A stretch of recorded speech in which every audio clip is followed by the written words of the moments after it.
Oke, halo semuanya, halo Maxian, kembali lagi di acara webinar bersama Maxco ya. Hari ini kita akan membahas putar topik tips and trick dalam trading ya, khususnya bagi Anda pecinta technical analysis.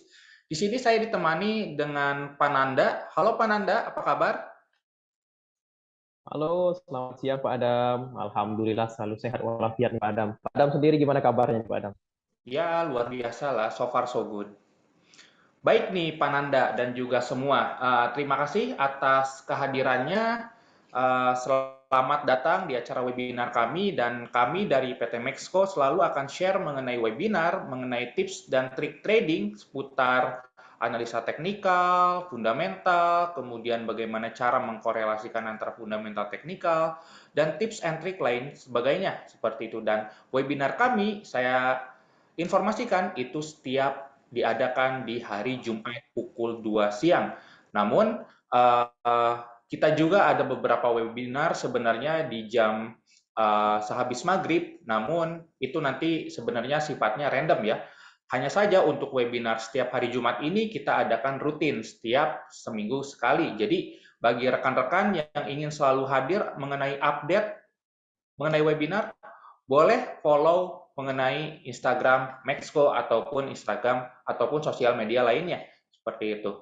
Oke, mungkin di sini saya akan berbincang sebentar dulu dengan Pananda sebelum ke materinya.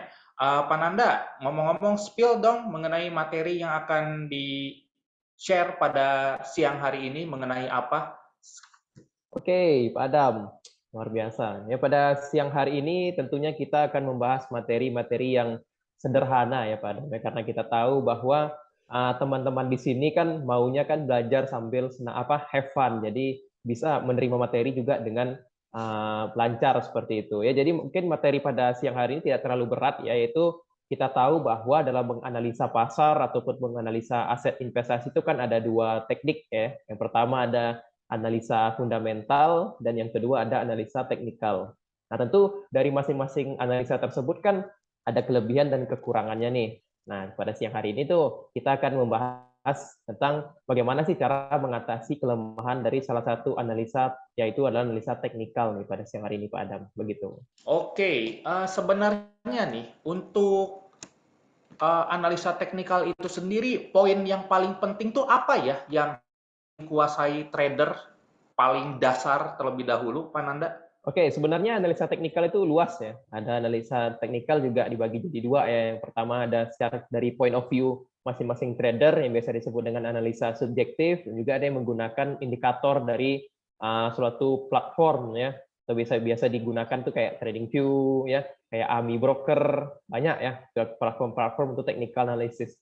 Sebenarnya ilmu yang didasari dari analisa teknikal itu adalah bagaimana cara kita bisa entry dari suatu aset investasi, yaitu menentukan titik buy dan juga sell. Nah, dari titik buy sell ini kan tentu kita harus tahu juga nih, mana nih harganya udah rendah atau belum, yang biasa kita sebut itu support, seperti itu ya. Dan juga mana nih kita kapan sell-nya nih. Biasanya kita sell atau jual itu daerah atas atau sudah menjadi batasnya, biasa disebut dengan resisten. Jadi kalau menurut saya analisa teknikal, jika sudah bisa menentukan support dan resisten yang baik dan benar, itu menurut saya sudah bisa diaplikasikan ke beberapa aset investasi. Seperti itu, Pak Adam.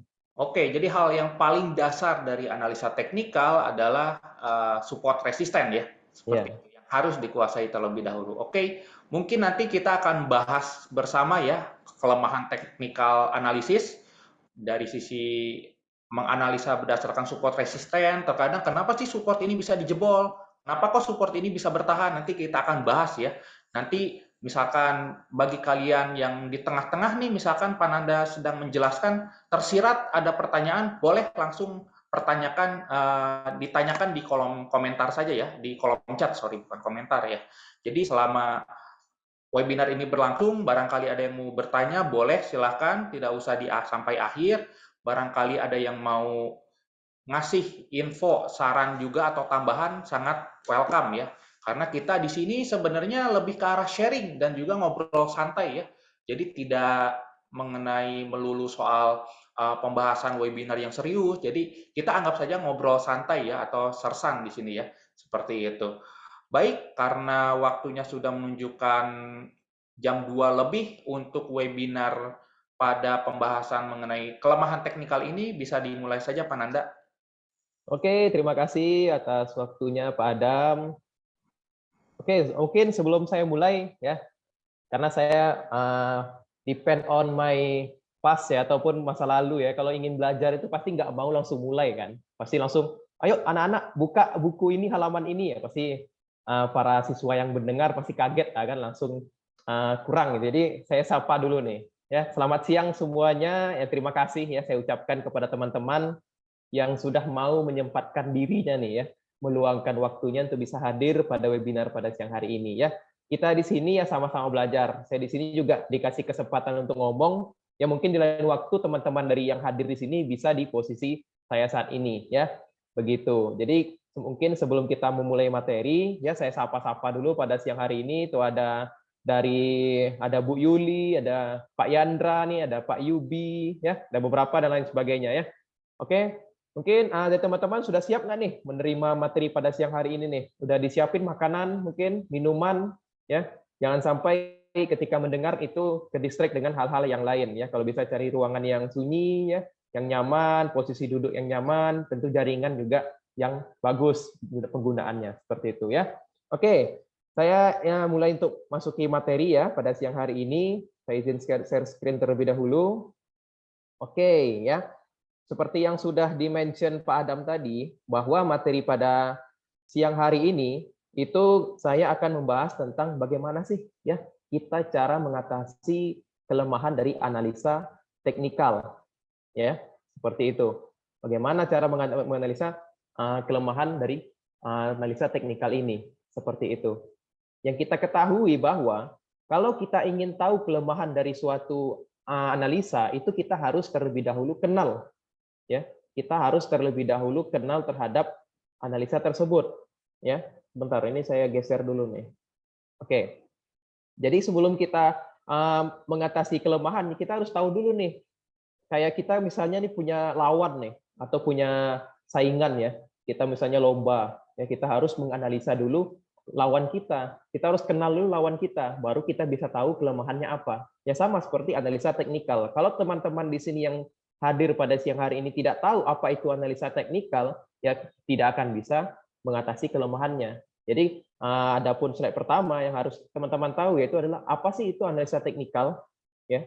Jadi analisa teknikal itu merupakan metode untuk memprediksikan pergerakan harga dan tren pasar di masa depan dengan mempelajari grafik dari aksi pasar dari masa lalu ya, dengan mempertimbangkan harga pasar dan minat atas instrumen tersebut. Jadi simpelnya gini, analisa teknikal itu ya harus mempunyai historical price atau masa lalu, harga masa lalu ya. Jadi kalau misalnya tidak ada harga masa lalu, itu kita tidak bisa menggunakan analisa teknikal ya, berbeda dengan analisa fundamental. Kalau analisa fundamental walaupun tidak ada masa lalunya, tapi kita bisa memproyeksikan ke depannya ini perusahaan bakalan kemana, itu bisa ya. Tapi kalau analisa teknikal itu tidak bisa. Jadi harus ada historical price-nya. Oh, misalnya di harga 600 saham ini bakalan mentok ataupun kejedot resisten. Nah, itu bisa kita proyeksikan ke depannya. Ya, kalau misalnya harganya sekarang 400, resistennya di 600 karena harga tertingginya itu di 600. Nah, itu dinamakan analisa teknikal. Jadi kita memproyeksikan suatu harga atau pergerakan harga dengan berkaca ke masa lalu. Seperti itu, ya. Sampai di sini mungkin paham lah ya teman-teman ya. Jadi simpelnya seperti itu analisa teknikal, ya. Lalu analisa teknikal itu dibagi menjadi dua. Yang tadi sudah saya mention, ya. Yang pertama ada analisa subjektif. Dan yang kedua adalah analisa modern atau biasa kita sebut analisa objektif. Seperti itu, ya. Analisa subjektif itu biasanya menggunakan line study atau chart pattern. Sedangkan analisa objektif yaitu biasa menggunakan trend following, osilator, indikator, ya, dan lain sebagainya. Ya, kita mungkin langsung masuk saja ke analisa subjektif. Nah, ini merupakan contoh dari analisa subjektif, yaitu dalam menentukan support, ya, menggunakan support, menentukan support dan juga menentukan resisten di sini, itu adalah dari point of view masing-masing trader atau investor. Ya, tidak semua menganggap kalau ini support, ya. Point of view kita itu kita tidak bisa samakan dengan point of view trader-trader lainnya. Seperti itu. Yaitu dinamakan analisa teknikal yang bersifat subjektif. Seperti itu. Dan yang kedua adalah analisa objektif. Nah, ini menggunakan indikator. Nah, ketika kita menggunakan indikator, itu biasanya hasilnya itu sama dengan investor lainnya yang ketika itu menggunakan indikator yang sama dengan kita. Ya, di sini misalnya contoh nih kita menggunakan indikator Bollinger Bands kalau teman-teman tahu nih. Yang kedua ada RSI atau stokastik. Ya, itu teman-teman biasalah dalam atau lumrah lah menggunakan indikator-indikator seperti ini. Nah, ketika teman-teman menggunakan indikator ini, itu teman-teman menganalisa suatu aset investasi itu menggunakan analisa teknikal yang bersifat objektif. Nah, dari sini baru bisa kita samaratakan bahwa support dari suatu harga perusahaan atau suatu harga aset investasi itu berada di indikator-indikator tertentu. Seperti itu, ya. Nah, barulah kita setelah kita mengenal dari analisa teknikal tadi, barulah kita bisa membuat kekurangan dari technical analysis ini, ya. Yang pertama apa? Tentunya technical analysis, ketika kita menggunakan technical analysis itu jarang, orang-orang biasanya jarang memperhatikan faktor-faktor ekonomi. Ya, dia hanya melihat pergerakan harga saja. Padahal ketika kita ingin memproyeksikan harga ke depan, itu kita juga harus tahu nih ekonomi di market global market itu seperti apa saat ini. Lalu makroekonomi apa yang sedang terjadi saat ini? Ya, event-event apa yang akan terjadi pada pasar? Itu juga bisa menentukan pergerakan harga. Walaupun nih dari sisi teknikal udah membentuk misalnya double bottom, apalagi nih ibu-ibu ataupun teman-teman di sini yang tahu nih pattern-pattern membentuk triple bottom, udah break resisten, ya. Tapi kalau misalnya dari makroekonomi ya, seperti kemarin di tahun 2020, di tahun 2020 kalau teman-teman tahu itu semua teknikal ataupun chart itu rata-rata sudah breakout terhadap resistennya. Tapi ketika mau mendekati bulan Maret tahun 2020, tiba-tiba semua chart itu semua pergerakan harga itu mematahkan teori dari technical analysis, ya. Yang di situ support semuanya diterjang, ya semuanya ditembus. Seluruh support, mau support mini support, apalagi support bulanan, support time frame mingguan, semuanya ditembus. Nah, jadi kita harus tahu juga ya faktor ekonomi, bahwa faktor ekonomi juga menentukan dalam pergerakan harga ke depannya, ya. Seperti itu. Itu kelemahan yang pertama. Yang kedua, yaitu kesalahan dalam menganalisa pasar, menyebabkan terlalu cepat dalam mengambil keputusan untuk membeli atau menjual saham atau suatu instrumen investasi. Ya. Karena kurangnya pengalaman, karena kurangnya latihan dari menganalisa teknikal, yang seharusnya harga masih bisa naik, ya, tapi trader ataupun investor tersebut malah menjualnya terlalu cepat. Nah, itu yang sering saya temukan tuh, teman-teman trader. Tapi kalau ketika dia lagi floating atau lagi minus, dia berharap ataupun dia masih menganggap harga itu akan naik. Padahal dari sisi teknikal, ya, dari sisi teknikal dia sudah break support dan support selanjutnya itu jauh di bawah. Sedangkan posisi dia itu sudah terlalu tinggi dan dia masih berharap harga itu akan bakalan naik. Nah, itu yang merupakan kekurangan dari technical analysis, ya, begitu, teman-teman. Nah, kita masuk ke bagaimana sih Pak Nanda ya cara mengatasi kekurangan technical analysis tersebut? Yang tak lain tak bukan adalah mengkombinasikan dengan lawannya, atau mungkin kalau misalnya kalau saya ini biasanya ketemu nih orang-orang nih ada nih kalau di grup itu hashtag tim analisa teknikal, hashtag tim analisa fundamental. Biasanya mereka berdua kalau misalnya menganalisa suatu perusahaan saham gitu ya, itu mereka saling berargumentasi tuh. Tuh, kalau dari sisi teknikal seharusnya naik tuh. Naik kan beneran kan? Nah, kalau di grup-grup saya biasanya ketemu gitu tuh. Jadi ada tim analisa fundamental, ada tim analisa teknikal. Padahal kalau menurut saya, ya, kenapa tidak mengkombinasikan keduanya? Kenapa hanya menggunakan satu analisa saja? Nah, jadi di sini saya akan membantu teman-teman, ya, bagaimana sih cara mengatasi kekurangan analisa teknikal tersebut, yaitu dengan cara menggabungkan temannya, yaitu analisa fundamental, ya. Kalau di dunia ini ada dua analisa, kenapa tidak kita gunakan dua-duanya? Kenapa hanya menggunakan satu saja? Kalau dua-duanya bisa ngasilin cuan, kenapa tidak dipakai? Seperti itu, ya. Jadi pada dasarnya yang penting kan kita invest ataupun kita trading itu kan ujungnya kalau ditarik dari awal kita nabung, kita tetap aja kita mengharapkan profit, ya. Dan dalam analisa tentu harus kita analisa dengan baik. Karena yang kita spend, yang kita keluarkan ini adalah barang yang paling berharga bagi seluruh manusia mungkin ya. Barang yang selalu dibutuhkan yaitu adalah uang. Masa iya kita rela menghamburkan uang begitu saja, ya, tidak menggunakan karena tidak menggunakan analisa yang tepat tadi, seperti itu. Jadi saya di sini akan membantu teman-teman, mungkin bisa untuk teman-teman di sini yang kemarin pernah loss sekian, itu bisa recovery dan dari salah satu teknik saya biasanya adalah menggunakan masuk ke dalam pasar seperti itu. Jadi saya kalau misalnya mau masuk ke pasar itu biasanya menggunakan hal ini, yaitu mengkombinasikan dua analisa, yaitu analisa teknikal dan juga analisa fundamental. Baik, yang pertama apa? Ya, teman-teman di sini sudah lihat lah mungkin ya dari chart ini. Ya, ada makroekonomi, lalu ada choose sektor atau memilih sektor, dan juga menentukan titik buy dan sell. Jadi saya mengkombinasikan di sini ya, analisa fundamental, itu adalah makroekonomi, menggunakan analisa fundamental. Lalu menentukan sektor apa yang diuntungkan dari makroekonomi saat ini. Lalu baru kita menentukan perusahaan-perusahaan dari sektor tersebut. Nah, itu juga menggunakan analisa fundamental. Nah, barulah ketika kita masuk dari suatu aset investasi tersebut, barulah kita menggunakan teknikal. Kapan nih kita bisa masuk nih di harga berapa? Ya, seperti itu. Oke, kita mungkin dari yang pertama dulu, ya, makroekonomi. Yang mana kita ketahui bahwa ya saat ini itu makroekonomi ataupun dunia lagi fokus terhadap tiga ini kalau menurut saya ya, yang paling attention, memberikan perhatian. Yang pertama yaitu adalah dari bulan April lalu ya, yaitu peperangan antara dua negara ini ya, Rusia dan juga Ukraina. Dan yang kedua ada kenaikan inflasi ya, kenaikan inflasi yang sangat tinggi. Mungkin di Indonesia teman-teman di sini yang anak-anak muda mungkin nggak merasa nih, karena anak-anak muda di sini mungkin masih jarang ya pergi ke pasar beli beras atau beli kentang, beli cabai.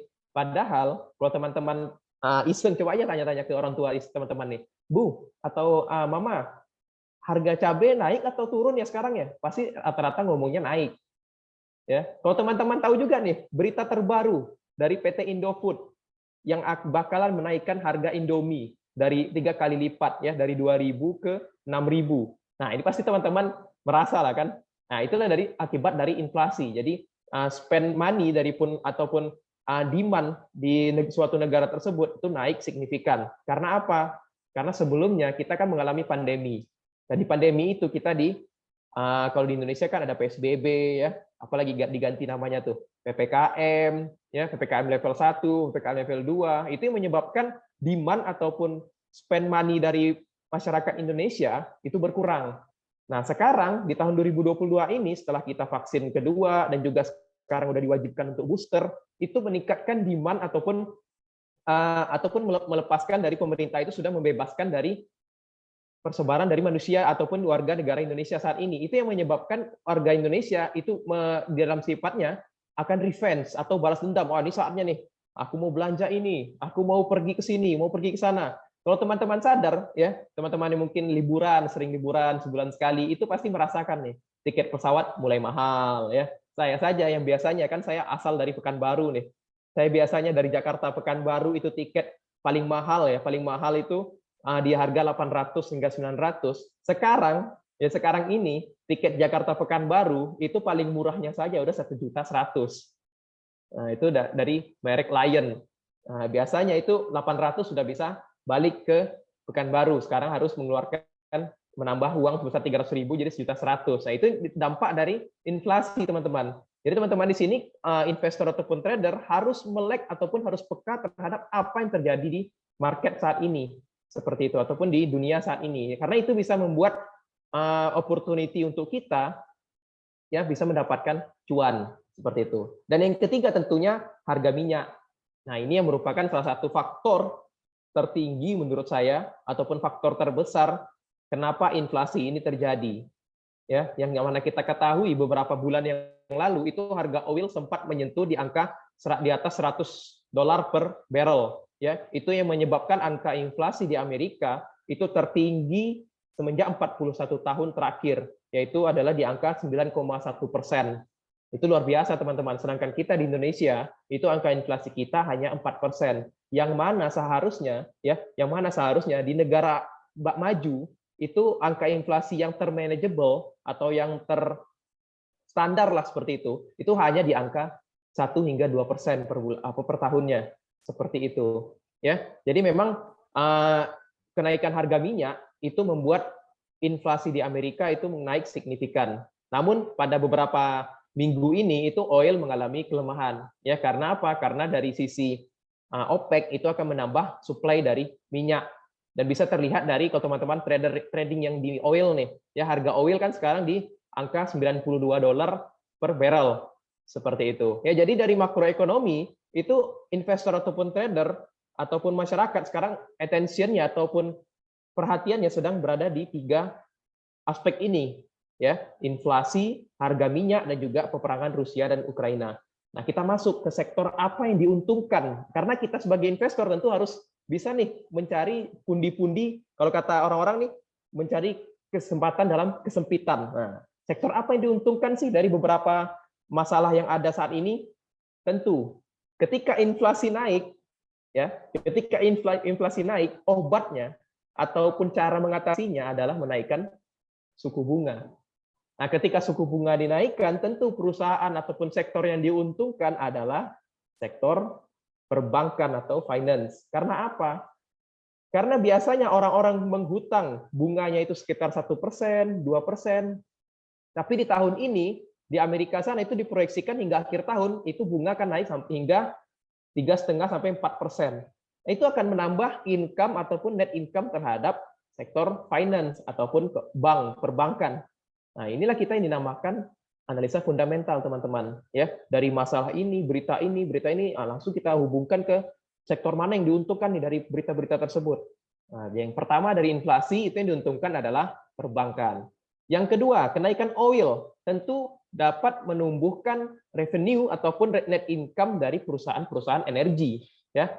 Tentu, ya. Dan ini juga dimanfaatkan oleh salah satu investor hebat, kalau teman-teman tahu nih, yaitu adalah Warren Buffett, ya. Yang mana Warren Buffett sehingga dari awal tahun hingga saat ini itu rutin ataupun konsisten buyback kepada suatu perusahaan, yaitu saham Occidental, perusahaan Occidental, yang mana saat ini hedge fund dari Warren Buffett, yaitu adalah Berkshire Hathaway, itu sudah memiliki 24% dari kepemilikan perusahaan Occidental Company, seperti itu.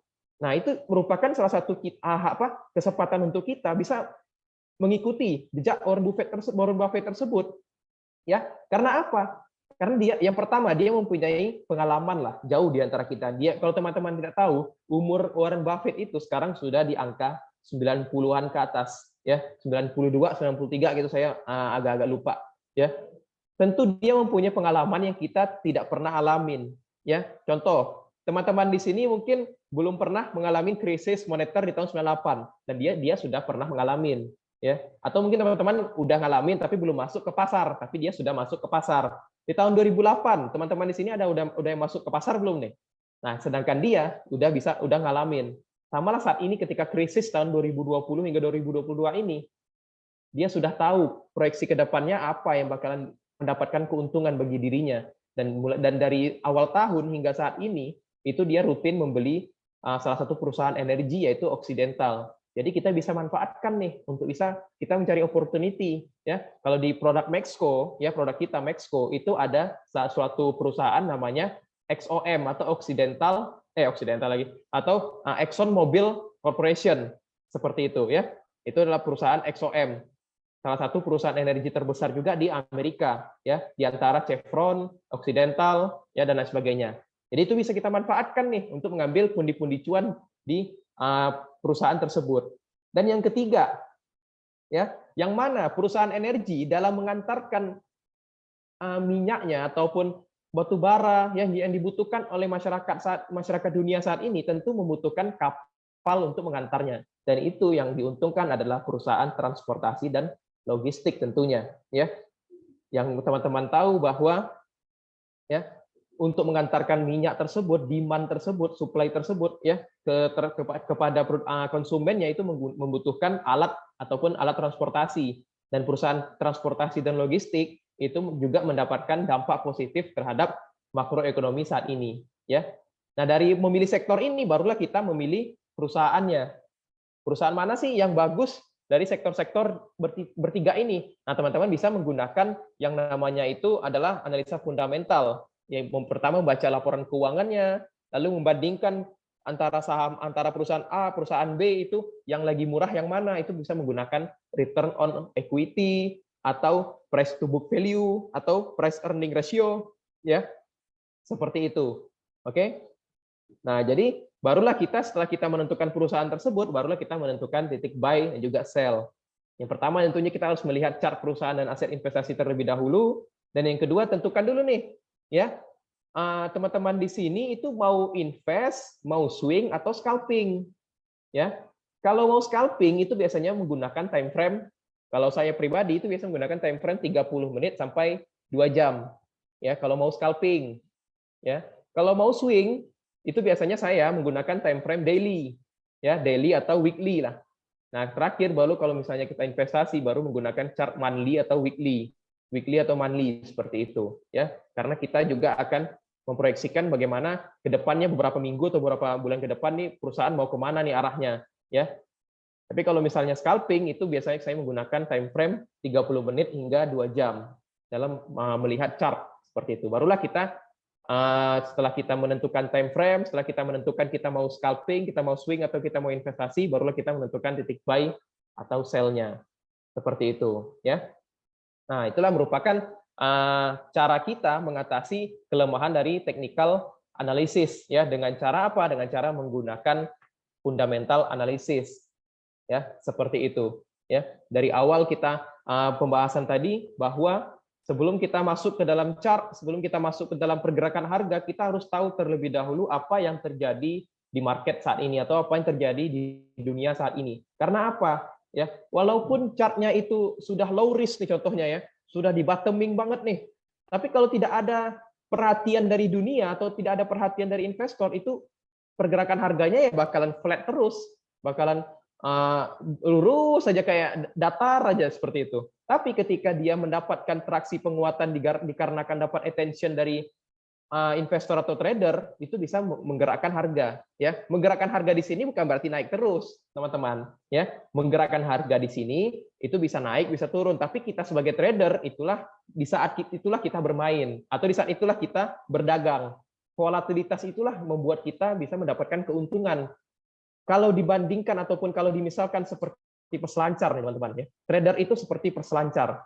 Ketika peselancar itu tidak menemukan ombak yang bagus ataupun ombak yang bisa membuat dia berselancar, itu dia mau sejago apapun orang, ya, tidak akan bisa berselancar, ya. Contoh atlet peselancar dunia nih, dia berselancar di sungai gitu kan, karena kalau tidak ada ombaknya, bagaimana dia mau selancar? Ya, seperti itulah kita trading, ya. Kita itu harus melihat dulu aset ini lagi dapat volatilitas atau tidak, aset ini lagi dapat attention dari dunia atau tidak, investor lain atau tidak, ya. Seperti itu. Itulah dalam cara untuk tahu kita mendapatkan volatilitas atau tidak, menggunakan fundamental analysis, ya. Dan dalam menentukan titik buy dan sell-nya itu menggunakan technical analysis. Seperti itu, teman-teman, ya. Oke, mungkin itu saja, ya, pemaparan materi pada siang hari ini. Mungkin dari teman-teman di sini ada yang ingin bertanya nih. Silahkan. Oke, pemaparan yang luar biasa sekali ini Pak Nanda mengenai tips dari mengatasi kelemahan teknikal, ya. Jadi dengan mengkombinasikan dengan teknikal. Oke, ini kebetulan ada pertanyaan nih dari Bu Indah. Lebih ribet mana sih analisa teknikal atau fundamental?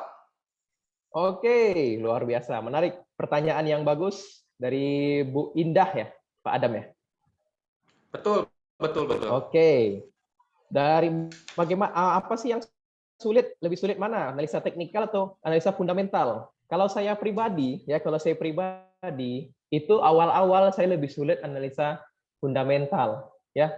Karena apa? Karena saya di sini kan tipenya dulu, ya, tapi ini saya dulu itu kurang rajin membaca, kurang rajin dalam mendengarkan berita, dan itu menjadi dampak buat saya ketika belajar analisa fundamental itu agak lama lah dibandingkan dengan analisa teknikal. Jadi memang kalau bagaimana Pak Nanda cara mengatasi kesulitan tersebut? ya harus dilatih terus Bapak-bapak, Ibu-ibu. Apalagi karena saya ini lebih ke perusahaan ataupun lebih ke saham ya dibandingkan dengan forex atau future, saya lebih dikatakan lebih unggul lah atau lebih biasa terhadap saham. Itu dalam membaca laporan keuangan Bapak Ibu-ibu ya, kalau Bapak Ibu-ibu pernah atau teman-teman di sini pernah melihat laporan keuangan perusahaan, itu dari Indonesia saja biasanya satu laporan keuangan itu bisa terdiri dari 200 hingga 300 halaman. Dan kata pengantarnya saja itu biasanya 10 hingga 20 halaman. Ya, jadi memang pembelajaran yang saya alamin lebih sulit itu analisa fundamental. Tapi karena saya cinta dengan uang lebih tepatnya, ya, saya cinta dengan uang dan saya ingin mendapatkan uang yang banyak lah, ya, ataupun sampingan saya ini bisa mendapatkan keuntungan yang banyak, saya rela untuk belajar. Ya, saya biasanya membeli buku, ya, membeli buku cara membaca laporan keuangan. Jadi ternyata nih teman-teman, kalau kita ingin membaca laporan keuangan itu tidak perlu semuanya. Tidak perlu dari halaman 1 hingga halaman 200 sekian, itu tidak perlu, ya. Yang pertama yang harus kita buka itu adalah revenue-nya. Itu biasanya kalau di laporan keuangan Indonesia ya, perusahaan-perusahaan Indonesia itu ada di halaman 80-an, ya, 80 hingga 100-an. Nah, di situ bisa kita lihat tuh, ya. Di kuartal 1 2021 revenue-nya segini. Nanti ada di compare-nya tuh, dibandingkannya dengan revenue di tahun 2022 segini. Nah, dari situ kita bisa lihat tuh, ya, apakah bertumbuh atau enggak. Nah, dari situ, itu yang pertama, poin yang pertama, melihat dari sisi revenue dan juga net income-nya, ya. Yang kedua adalah operating dari finance-nya atau keuangannya. Hasil dari keuntungannya ini mau dikemanain sih? Ya, biasanya perusahaan itu ada dua kebijakan ketika dia mendapatkan keuntungan di kuartal tersebut, ya, antara dia membagikan dividen ke investor atau keuntungannya ini dipakai full untuk ekspansi. Nah, itu biasanya diutarakan juga di laporan keuangan. Nah, itu juga kita harus tahu tuh dari laporan keuangan. Dan yang ketiga, ya, terakhir itu adalah cash flow, ya, cash flow. Jadi kita harus tahu nih cash flow perusahaan ini itu bertumbuh atau enggak, atau uang kasnya lah, atau peredaran uangnya itu bertumbuh atau enggak, seperti itu. Jadi laporan keuangan itu sebenarnya enggak banyak-banyak kita membacanya, cuma 3 ada aja, ya. Net income-nya apakah bertumbuh atau revenue-nya, lalu dia membagikan atau dia menggunakan keuntungannya ini untuk apa, dan yang ketiga adalah cash flow-nya. Seperti itu, ya. Dari sisi bagaimana sih kita bisa mempelajari analisa fundamental. Dan juga kalau kita membaca makroekonomi itu sebenarnya kita cukup tahu aja nih, kayak tadi kan sebenarnya masih banyak berita-berita panas di luar sana ya. Contohnya kayak Nancy Pelosi ya, ketua DPR Amerika yang hadir di Taiwan, itu juga salah satu pematok ataupun pemacik api lah untuk volatilitas terhadap pasar. Tapi kalau menurut saya itu hanya temporary, ya, tidak berlangsung lama, seperti itu, ya. Oke, mungkin Pak Adam itu saja mungkin ya. Mungkin lebih sulit mana ya, mungkin lebih sulit analisa fundamental. Tapi kalau misalnya kalau teman-teman cinta dengan uang ya seharusnya tidak sulit lah dalam mempelajarinya. Seperti itu. Biasa sekali ya jawabannya. Kemudian ada pertanyaan lanjutan nih dari Bu Sania, katanya dari sosmed nih pertanyaannya. Bagaimana cara kita mengintegrasikan analisa teknikal dan juga analisa fundamental? Bagaimana cara mengintegrasikan, menghubungkan biasanya, mengintegrasikan ya? Kan teknikal dengan fundamental. Oke, mungkin saya share screen lagi ya. Kita tahu bahwa ya pada saat ini itu adalah pasar sedang tensi tentang ada inflasi ya. Dan inflasi itu biasanya menguntungkan terhadap perusahaan-perusahaan yang perbankan. Kita contohkan saja lah salah satu produk Timexco. Ini disclaimer ya, teman-teman ya, bukan berarti ini rekomendasi beli atau jual ya. Kita lihat pergerakan harga semenjak suku bunga dinaikkan di bulan Mei ya, itu mulai ada indikasi kenaikan dan ini sudah diaplikasikan atau dicerminkan dari pergerakan harga JP Morgan, yang mana kita ketahui JP Morgan ini merupakan salah satu perusahaan yang bergerak di sektor finance di Amerika. Ya, ini yang pertama, JP Morgan. Nah, bagaimana cara mengintegrasikannya? Itu tadi, kita baca dulu hari ini ada apa nih hari ini nih beritanya. Kalau misalnya ada sesuatu yang bisa membuat salah satu sektor diuntungkan, langsung kita pilih perusahaan-perusahaan yang berada di sektor tersebut. Ya, contoh, nah ini JP Morgan. Lalu kita beralih lagi salah satu perusahaan Citigroup, perbankan juga nih di Amerika juga mengalami kenaikan ya dari bulan Mei hingga bulan Agustus saat ini ya mulai ada kenaikan dan ini tercermin ya mau nggak mau karena apa? Karena pasti dari sisi laporan keuangannya dia mengalami keuntungan ya dari sisi laporan keuangan dia mengalami keuntungan dan juga pasti harga akan mendekati fundamental tersebut atau pergerak atau aset ataupun fundamental dari perusahaan itu menentukan pergerakan harga tersebut. Lalu kita ke misalnya energi, harga oil naik. Nah, ini salah satu perusahaan yang ada di Indonesia ya, yang juga mendapatkan penguatan dari sisi transportasi ataupun penghantaran dari sisi perminyakan. Salah satunya itu adalah SMDR. Nah, ini merupakan salah satu perusahaan yang bergerak di transportation. Ya, kalau teman-teman lihat di sini ya, sektornya transportation. Dia juga mengalami penguatan dikarenakan tingkat demand oil ataupun batu bara itu mengalami peminat yang luar biasa signifikan. Ya, terlihat dari pergerakan harga sahamnya. Dan saat ini sedang mengalami koreksi. Ya, karena apa? Karena kita tahu harga oil juga lagi koreksi. Seperti itu. Ya, jadi seperti itulah cara kita mengintegrasikan antara analisa fundamental juga teknikal. Seperti itu. Oke, terima kasih jawabannya Pak Nanda. Dan pertanyaan terakhir dari Brand Surabaya mungkin di sini ya. Mau tanya, tadi kan ada membahas mengenai time frame scalping dan juga swing. Boleh tidak dipraktekkan secara langsung agar lebih jelas?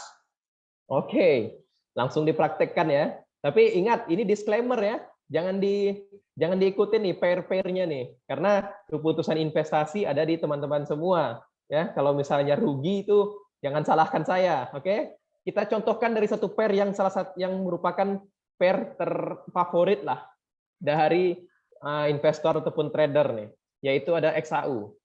Oke, kita contohkan yang pertama adalah scalping karena XAU ini itu identik dengan scalper ya. Kita kalau saya jujur saja kalau swing di XAU ini agak susah ya. Saya juga jarang dalam swing dari sisi XAU ini. Kita langsung ke time frame 30 menit di sini ya. Yang seperti saya katakan tadi, saya biasanya kalau scalping itu adalah melihat time frame 30 menit. Oke. Kita lihat sekarang pergerakan XAU ya. Kita tarik dulu supportnya di sini ya. Karena di sini merupakan titik terbawahnya. Ya, kalau dilihat kasat mata ini lagi bergerak sideways ya. Sideways di area 1784 hingga 1802. Nah, dan harga saat ini itu berada di tengah-tengah. Nah, biasanya kalau misalnya saya ingin scalping, itu saya tidak akan ngambil sell. Misalnya nih, Pak Nanda, tapi kan ini candle-nya candle bearish nih. Kita ambil sell dulu nggak sih? Sampai dia bakalan ke supportnya, yaitu di 1785. Nah, kalau saya enggak. Karena apa? Karena kalau ditarik lagi lebih luas, ya XAU ini itu masih bergerak di uptrend. Ya, terlihat di sini itu bergerak di high, ya, lower low, membentuk higher low, lalu membentuk lagi higher high, dan sekarang ini sedang sideways membentuk higher low yang baru. Seperti itu. Ya. Jadi kalau saya itu menunggu dulu, ya buy limit saja di area 1784 atau 1785. Karena apa? Di situ merupakan risk reward-nya menarik. Ya, stop loss saja di area 1780 lah angka psikologi. Seperti itu. Nah, dan juga dari sisi reward-nya itu lumayan, ya. Kita hanya profitnya kita dapat sekitar 1000 pips lebih, ya. Ini terlalu jauh untuk saya untuk scalping ini, terlalu jauh, ya. Ya mungkin untuk cut loss-nya ataupun take profit-nya di area 1795 aja lah. Nah, ini juga stop loss-nya itu kita mendapatkan kita hanya sebesar 464 pips. Ini untuk scalping ya. Untuk scalping itu saya biasanya gunakan time frame 30 menit dan melihat dulu pola ataupun trennya itu lagi up atau down, baru saya mengambil posisi. Seperti itu. Itu dari sisi XAU untuk scalping ya. Jadi teman-teman yang ingin ambil posisi bisa ambil buy di daerah sini karena lagi sideways ya, di area 1785 supportnya ya, karena kalau misalnya cut loss pun itu tidak terlalu risk-nya tidak terlalu besar dibandingkan reward yang didapatkan. Oke, kita beralih ke swing. Nah, kalau swing itu saya lebih suka saham. Contoh Amazon ya. Oke, kalau swing saya biasa menggunakan time frame daily. Ya, kita lihat dulu. Nah, salah satu kelemahan dari pergerakan US stock itu adalah gap yang selalu terbentuk ketika open market. Nah, ini merupakan salah satu kekurangan lah kalau menurut saya. Kekurangan bagi yang belum ambil posisi, tapi kelebihan bagi yang sudah ambil posisi. Ya, kalau misalnya teman-teman ambil posisi di sini, lalu besoknya gap up, itu teman-teman langsung untung lumayan ya, cuannya lumayan. Seperti itu. Oke, kita analisa terlebih dahulu ya dari Amazon. Ya, ini disclaimer ya. Jangan ini jadikan patokan untuk mengambil posisi ataupun jual beli seperti itu ya. Saya hanya disclaimer dulu. Oke, kita lihat di sini Amazon ya, pada teknikalnya itu sudah break resistennya ya, dan saat ini itu sedang mengalami konsolidasi ataupun sedang retrace lah. Dia akan bergerak terlebih dahulu mengetes resisten yang dulunya menjadi resisten itu kan sekarang menjadi support. Apakah dia berhasil? Apakah ini merupakan supportnya? Kita lihat terlebih dahulu. Nah, biasanya saya masuk ketika candle yang terbentuk itu sudah reject terhadap supportnya. Ya, contoh nih, dia kan udah resist nih, resistnya udah breakout ya, udah tertembus. Lalu dia naik, turun. Nah, candle yang kecil ini itu merupakan candle reject terhadap supportnya. Nah, di sini saya baru biasa mengambil posisi buy seperti itu. Nah, di sini pun kalau saya ingin mengambil posisi lagi, ya, saya akan mengambil posisi buy di area supportnya 137, ya, stop loss-nya di area 133 lah, 133, 132, seperti itu. Nah, ini bisa kita swingkan nih, karena targetnya lumayan nih, ke 172, ya. Ini bisa kita dapatkan itu sekitar 346 pips dengan risk-nya yaitu cuma 60 pips. Seperti itu. Nah, biasanya kalau saya swing itu saya biasa nahan suatu aset itu 1 minggu lah paling bentar ya. Tapi kalau misalnya sebelum 1 minggu sudah mencapai target itu saya jual biasanya. Tapi kalau misalnya 1 minggu belum mencapai target ya, belum mencapai target dari TP saya, ya itu saya akan riset lagi. Ada saham menarik lagi nggak nih? Kalau misalnya belum ada yang menarik, saya tetap hold saham ini. Seperti itu. Itu untuk swing. Nah, kalau untuk investasi, sebenarnya ada yang bagus nih, yaitu adalah perusahaan Disney. Kenapa saya bilang bagus? Ya, karena harga saat ini, sebentar, salah time frame. Kita ke time frame bulanan. Oke, harga saat ini, teman-teman, itu sedang berada di area pergerakan harganya di tahun 2015. Jadi ini sangat-sangat murah, low price, ya, under value kalau kata-kata investor nih, ya. Dan dari sisi chart monthly-nya itu ada pola bullish kicker. Kalau teman-teman bisa searching itu bullish kicker, itu berarti buyer-nya itu sangat kuat yang menandakan area 89 hingga 90 ini merupakan area support dan harga, dan itu pun sudah tercermin di pergerakan harga yang mana bulan lalu itu membentuk bullish Morobozu dan bulan kemudian itu juga membentuk candle bullish seperti bulan ini membentuk candle bullish seperti itu ya. Jadi untuk chart monthly itu menggunakan untuk invest. Nah, saya biasanya kalau invest ya setidaknya itu saya mengambil profit 50 hingga 80% saya hold. Seperti itu. Sedangkan di sini dari saham Disney ini ya, dari sisi low-nya saja kita tarik ke all time high-nya itu upside-nya lumayan ya, 117%. Ya. Dari saham Disney ini. Seperti itu. Nah, kalau misalnya saya ingin, tentunya kalau misalnya saya ingin investasi, saya tidak hanya melihat dari analisa teknikalnya, tapi saya mengkombinasikan dengan laporan keuangannya. Dan Disney itu dalam laporan keuangan itu mencatatkan keuntungan baik dari sisi produknya yaitu Disney Plus. Kalau teman-teman di sini yang salah satu customer-nya nih mungkin nih Karena kalau menurut saya Disney Plus itu lebih update film-filmnya, ya. Wah, ketahuan nih sering nonton film nih, ya. Karena dibandingkan dengan Netflix, dan juga harga Disney Plus itu lebih merakyat lah daripada Netflix, ya. Itu yang pertama, kelebihan Disney Plus, ya. Terus juga salah satu produk Disney yang lain yaitu adalah taman bermainnya. Kalau teman-teman punya misalnya punya kenalan ataupun family di luar negeri, tepatnya di negara Amerika atau negara Singapura atau negara Jepang, ya, itu dari Disney itu sudah mulai ada turis-turis yang hadir. Dan juga dari sisi terakhir saya dengar dari teman saya yang ada di Amerika, itu ketika dia ingin booking Disney itu hampir penuh terus. Jadi selalu penuh tiketnya habis terus. Nah, dan juga itu tercermin di laporan keuangan Disney yang mana di tahun 2022 ini di kuartal 2 ini itu mengalami pertumbuhan jika dibandingkan year on year-nya dibandingkan kuartal 2 2021. Jadi memang kalau kita investasi itu jangan sampai membeli suatu aset itu berdasarkan katanya, ya, tapi kita harus membeli aset investasi itu berdasarkan datanya, ya. Jadi jangan beli suatu aset dikarenakan katanya, tapi harus berdasarkan datanya. Seperti itu, ya, untuk kita investasi. Begitu, Bapak Adam. Oke, mungkin.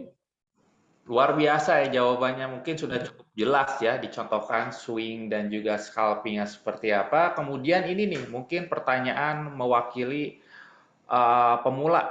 Bagaimana cara menentukan harga yang tepat melalui analisa teknikal? Boleh dicontohkan lagi nggak katanya? Oke, sebenarnya untuk menentukan harga yang tepat, ya, itu saya juga susah menjawabnya, ya. Karena apa? Masing-masing pair ataupun masing-masing aset itu karakteristiknya beda-beda, ya. Pasti beda-beda, ya. Dari sisi XAU mungkin target terbaiknya, ya, di saat ini untuk teman-teman yang scalping itu ambil posisi buy di 17.85 karena di situ low risk, ya.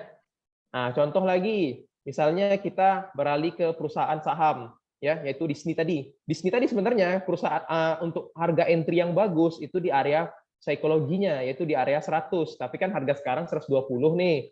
Ya kita tunggu aja dia retrace terlebih dahulu. Jadi untuk menjawab harga yang bagus atau enggak itu balik lagi ke karakteristik dari aset investasi Bapak Ibu yang ingin Ibu tradingkan, teman-teman tradingkan. Karena kalau saya bilang harga yang bagus itu harga yang mendekati harga psikologis, ya belum tentu. Ya, belum tentu. Bisa saja harga 97 itu bagus, bisa saja harga di emas 17.95 bagus, tapi nggak tahu kapan momentum bagusnya itu. Jadi semua angka ataupun semua harga itu punya momentum tersendiri. Seperti itu Bapak-bapak, teman-teman yang mungkin pemula di sini, ya. Jadi tetap saja mau harga berapa saja, yang penting ada trading plan-nya, ada rencananya. Kalau harga segini kita cut loss, kalau harga segini kita taking profit. Itu yang harus kita konsistenkan sebagai trader. Begitu. Oke, luar biasa. Kemudian ada 2 pertanyaan lagi nih. Oke. Belum ditutup 1 jam ya. Pak, untuk pemula, langkah teknikal bagusnya mulai dari mana ya? Supaya yakin open dan close posisi yang tepat. Nah, Oke. Yang pertama saya mention di awal tadi, ya. Teman-teman di sini ketika ingin ambil posisi open ataupun entry dan juga taking profit, itu harus bisa terlebih dahulu menentukan titik support dan juga resisten. Seperti itu. Ya, jadi memang fondasi dari trader yang menggunakan analisa teknikal itu harus tahu terlebih dahulu bagaimana cara menentukan titik support dan juga titik resisten. Karena kalau kita sudah tahu cara menentukan titik support dan titik resisten tersebut, barulah kita bisa melakukan entry point, ya. Di support kita membeli, di resisten kita menjual. Nah, tapi kebanyakan saya lihat trader, ya, di resisten dia membeli, di support dia menjual, ya. Atau bisa dibilang beli di atas, jual di bawah. Seperti itu. Nah, bagaimana Pak cara mengatasi kebiasaan buruk seperti itu? Ya harus balik lagi pengalaman, ya. Harus diuji terus, diasah terus. Nah, untuk mengasah tersebut, saya sarankan jangan menggunakan duit yang besar. Ya, kita trading ini, kalau misalnya baru belajar atau baru pemula, gunakanlah duit yang kecil terlebih dahulu. Jangan greedy, karena greedy itu salah satu penyakit trader. Dan saya juga pernah merasakan, saya sudah untung nih, waktu itu di saham, salah satu saham lah, udah untung sekian juta. Tapi karena saya greedy, saya berharap, oh ini kayaknya bakal naik lagi nih, bakal naik lagi nih. Malah ditutup dengan saya floating dan akhirnya saya cut loss. Nah, itu jadi pengalaman yang bisa saya share ke teman-teman di sini bahwa greedy itu penyakit loh, teman-teman. Ya, tamak itu penyakit, bukan sesuatu hal yang harus dibangga-banggakan seperti itu. Ya, jadi teman-teman yang di sini yang bertanya tadi, bagaimana cara supaya yakin open and close posisi yang tepat? Ya, belajar dulu bagaimana cara menentukan titik support dan resisten. Ketika teman-teman sudah menganalisa support dan resisten tersebut, langsung dipraktekkan dan disiplin terhadap praktekan tersebut. Kalau misalnya belum menyentuh titik stop loss, jangan stop loss. Ya, jangan tergiur dengan pergerakan harga yang lain. Kadang trader ini seperti ini. Oh, temannya yang lain dapat floating nih, dapat profit dari saham ini atau dari pair ini. Karena mereka tidak punya uang lagi, mereka cut loss yang posisi sekarang ikut ke posisi temannya tadi. Padahal dia sudah menggunakan trading plan, tapi tidak konsisten ataupun tidak mengikuti plannya tersebut. Itu biasanya penyakit kedua nih dari trader yang sudah mengaplikasikan trading plan. Jadi belajar dulu support dan resisten seperti itu. Pak, siapa tadi Pak namanya? Seperti itu. Ya Pak Adam, ya mungkin Pak Adam juga pernah nih greedy Pak Adam ya, atau fear Pak Adam. Saya lebih ke arah greedy sih. Jadi memang itu salah satu penyakit trader ya Pak Adam ya. Betul, Tamak ya. betul. Termasuk sampai sekarang loh, saya agak susah untuk bisa tidak greedy ya. Apalagi kalau market saat ini tutup mata aja udah bisa cuan nih. Karena market sekarang saya bilang enak untuk mencari Sangat enak. pundi-pundi cuan ini sekarang ini. Oke, ada lagi pertanyaan Pak Adam? Pasar saham sangat enak ya. Baik. Wah, iya. Kebetulan saya trading di samping Pak Adam terus kalau saham. Jadi Pak Adam bisa lihat nih. Apa saja dibeli hijau, hijau. Betul, betul. Oke, ini ada pertanyaan nih.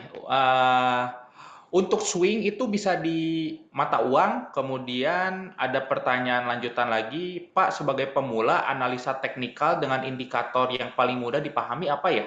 Seperti itu. Oke. Apakah pair itu bisa diswingkan? Sebenarnya bisa, ya. Kita contohkan salah satu pair yang bisa diswingkan. Tapi ini sudah menurut saya sudah patah trennya, ya. Yaitu adalah USD JPY, ya. Karena apa? Karena dia juga mengalami penguatan dikarenakan US dollar yang menguat, ya. Salah satu syarat yang kuat, ya, salah satu syarat yang kuat ataupun yang variabel yang penting ketika kita ingin swing, pilihlah aset investasi yang lagi membentuk suatu tren, yaitu uptrend atau downtrend, ya. Jangan swing di aset yang lagi bergerak sideways. Karena kalau misalnya sideways itu pergerakan harga tidak akan kemana-mana. Sedangkan kita mau swing nih. Nah, contohnya aset investasi yang bergerak uptrend itu adalah USD JPY ini, ya. Jadi sini membentuk high, membentuk higher low, lalu membentuk higher high, dan sekarang ini sedang membentuk higher low-nya, ya. Ini bisa kita jadikan opportunity untuk kita swing. Tapi balik lagi, ya, kalau di forex ya ataupun di pair itu volatilitasnya tinggi. Ya, kalau misalnya dana ataupun balance dari teman-teman di sini tidak kuat dalam mengatasi ataupun mempertahankan harga, itu hati-hati kena margin call. Jadi kalau untuk swing, kalau menurut saya itu tidak direkomendasikan lah, karena saya pribadi juga jarang swing terhadap pair ataupun mata uang. Saya lebih suka swing di saham karena pergerakannya yang slow tapi pasti naiknya ya, bukan pasti turunnya ya. Karena kalau misalnya perusahaan yang jelas kita beli, fundamentalnya bagus, itu pasti akan bergerak, mau cepat atau lambat pasti bergerak naik terhadap harganya ya. Kita contohkan saja salah satu perusahaan saat ini yang sangat luar biasa lah ya, walaupun ownernya ataupun foundernya sudah tidak ada lagi, tapi perusahaan ini masih terus melanjutkan kenaikannya, yaitu adalah perusahaan Apple ya. Kalau teman-teman beli di 2013 ya, diswingkan saja ataupun diinvestasikan, itu saat ini teman-teman sudah floating profit sebesar 700%. Jadi saya lebih suka dalam swing ataupun investasi itu di saham daripada di pair ataupun mata uang. Seperti itu. Mungkin dari Pak Adam ada tambahan nggak nih Pak Adam? Ada pair tertentu bisa diswingkan Pak Adam, karena Pak Adam lebih expert nih di forex nih. Kalau misalkan untuk diswingkan, hampir semua pair bisa ya kalau menurut saya. Karena pada dasarnya gini, setiap instrumen investasi itu akan ada selalu pergerakan trending ya. Tinggal kapan timingnya trending itu terjadi. Nah, untuk bisa membentuk pergerakan trending ini akan dalam jangka waktu short term atau lama, kita bisa analisis dengan bantuan fundamental. Jadi mau kita swing, scalping, intraday itu mau Anda trade di kripto, Anda trade di saham, sebenarnya bisa-bisa saja seperti itu. Ya. Tuh Pak teman-teman tuh, tambahan dari Pak Adam yang forex-nya lebih expert lah dari saya nih. Oke, terus indikator ya Pak Adam ya, indikator yang Paling mudah untuk digunakan. Oke, kalau saya itu biasanya, ntar saya screen terlebih dahulu, share screen. Ya, kalau indikator itu biasanya saya menggunakan volume yang pertama tentunya ya. Volume itu mengindikasikan bahwa hari itu volumenya breakout atau tidak, atau transaksi yang lagi di transaksikan perusahaan itu lagi naik atau tidak. Seperti itu. Kita contohkan salah satu perusahaan yang breakout volumenya nih hari ini nih, yaitu ada MDLN. Ya, tuh. Ketika volumenya ada, ketika volumenya breakout, maksudnya breakout di sini apa? Rata-rata pergerakan volume ini kan di daerah sini nih, teman-teman. Ya. Tapi ketika di tanggal 21 April itu tiba-tiba ada aksi penjualan yang signifikan. Bisa dilihat seperti ini, ya. Aksi penjualan yang signifikan tentu ada yang nampung ataupun ada yang menahan suatu barang tersebut. Nah, itu kita bisa indikasikan bahwa di salah satu di saham ini atau di perusahaan ini itu ada something lah.